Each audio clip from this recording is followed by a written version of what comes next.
வணக்கம் வியூவர்ஸ். ஸ்ரீமத் பாகவதம்.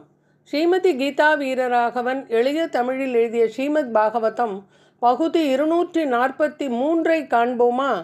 கோபியர்கள் கிருஷ்ணரை தேடுதல். ஸ்ரீ சுகர் தொடர்ந்து கூறினார்.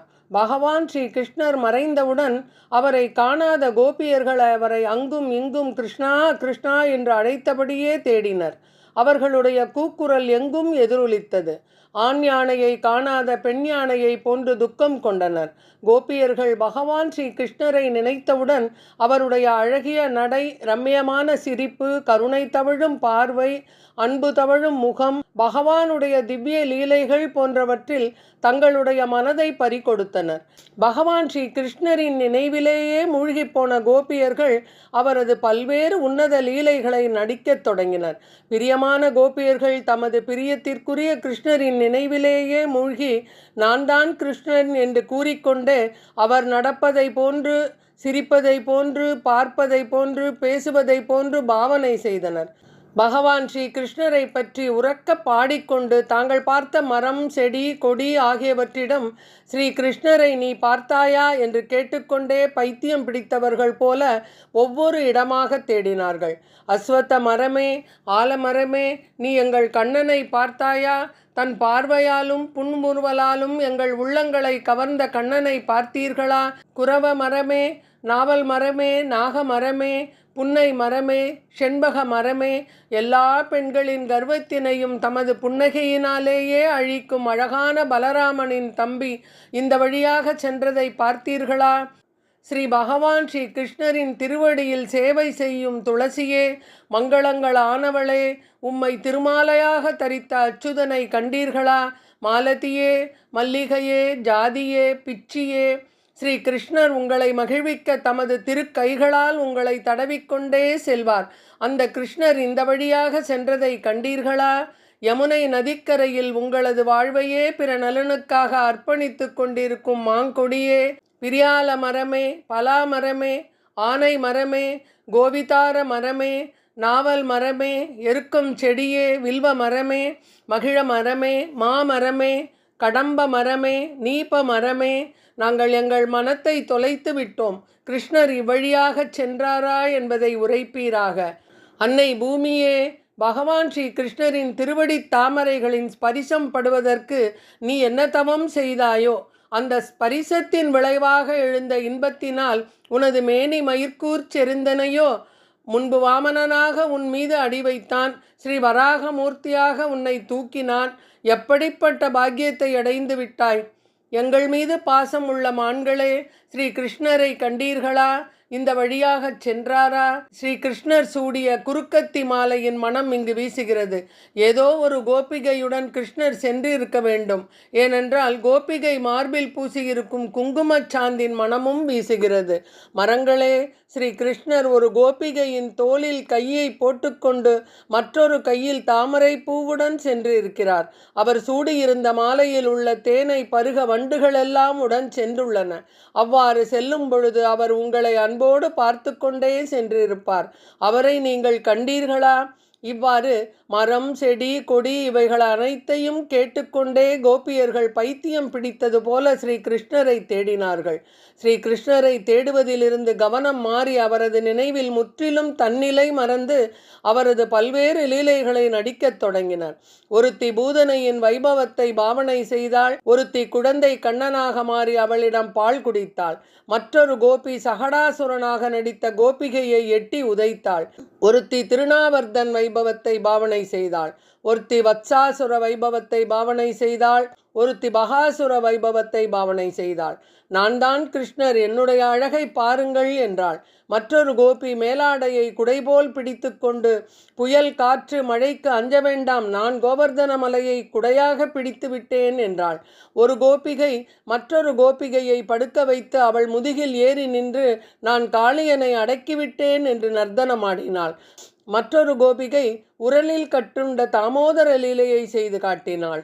இவ்வாறு கோபியர்கள் கிருஷ்ணரின் லீலைகளை நடித்து கொண்டும் பிருந்தாவனத்தில் உள்ள மரம், செடி, கொடிகளிடம் அவரின் இருப்பிடத்தை பற்றி கேட்டுக்கொண்டும் வந்தபொழுது காட்டின் ஒரு மூலையில் கிருஷ்ணரின் காலடி சுவடுகளை அவர்கள் காண நேர்ந்தது. அதன் பிறகு கோபியர்கள் செய்தது என்ன தெரியுமா? காணாமல் போன கண்ணன்.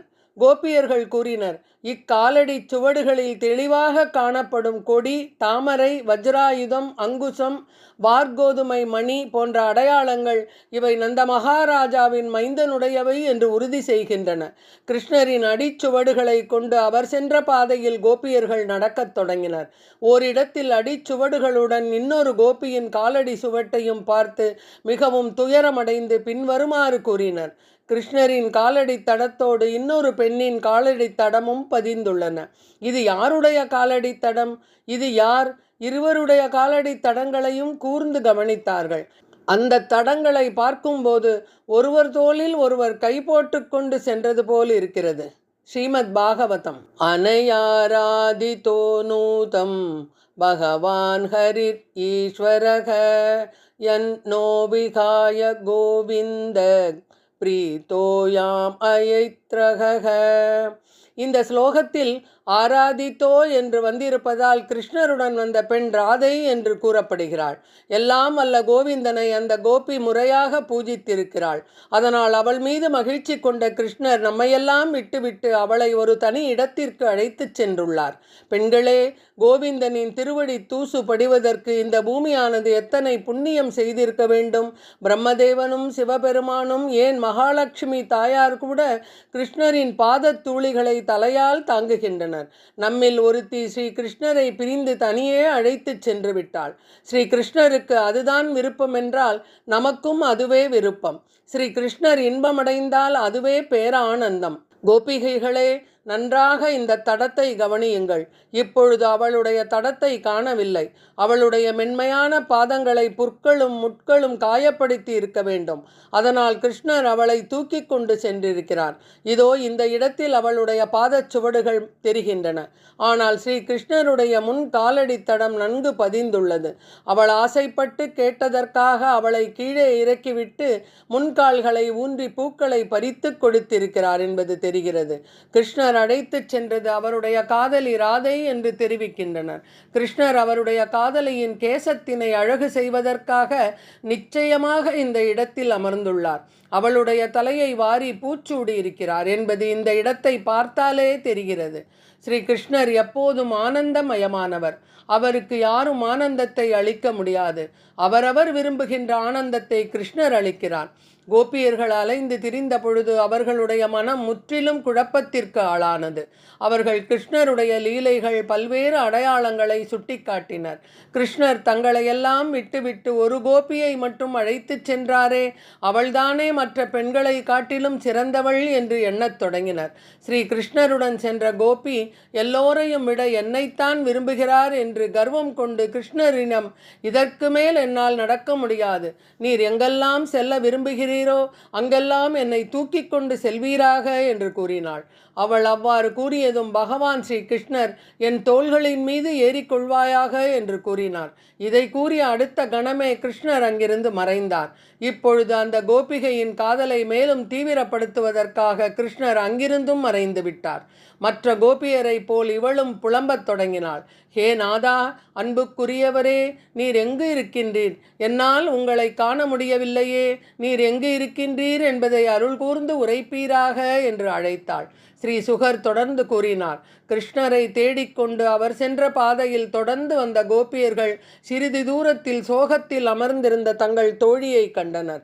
அவள் மற்ற தோழிகளிடம் கிருஷ்ணர் எந்த அளவிற்கு மரியாதை தனக்கு அளித்தார் என்பதனையும், அப்படி இருப்பினும் தன்னுடைய குணத்தின் காரணமாக தான் அவமானப்பட நேர்ந்ததையும் எடுத்து கூறினாள். இதை கேட்டு அனைவரும் ஆச்சரியப்பட்டனர். தாங்கள் உயிருக்கு உயிராக நேசித்த கிருஷ்ணரை கோபியர்கள் காட்டின் உட்பகுதியில் புகுந்து நிலவு வெளிச்சம் தெரியும் வரை தேடிச் சென்றனர். ஆனால் அவர்கள் இருளடர்ந்த பகுதி வந்தவுடன் திரும்பி வரத் தொடங்கினர். கோபியர்கள் அனைவரின் மனங்களும் அவரது நினைவிலேயே மூழ்கின. அவரை பற்றியே கோபியர்கள் உரையாடி கொண்டிருந்தனர். அவரது லீலைகளை நடித்து அவர் தம் முன் இருப்பதாக உணர்ந்தனர். கிருஷ்ணரின் உன்னத குணங்களின் பெருமைகளை உரத்த குரலில் பாடி அவர்கள் தமது இல்லங்களை முற்றிலும் மறந்தனர். கோபியர்கள் மீண்டும் காளிந்தி நதிக்கரைக்கு வந்தனர். அதாவது யமுனை நதிக்கரைக்கு வந்தனர்.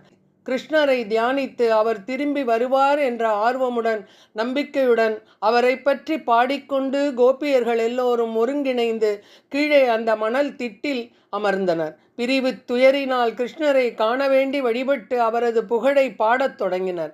கோபியர்கள் பாடிய இந்த கோபிகா கீதத்தினை ஸ்ரீமத் பாகவதம் பகுதி 244 அனுபவிப்போமா? நன்றி, வணக்கம்.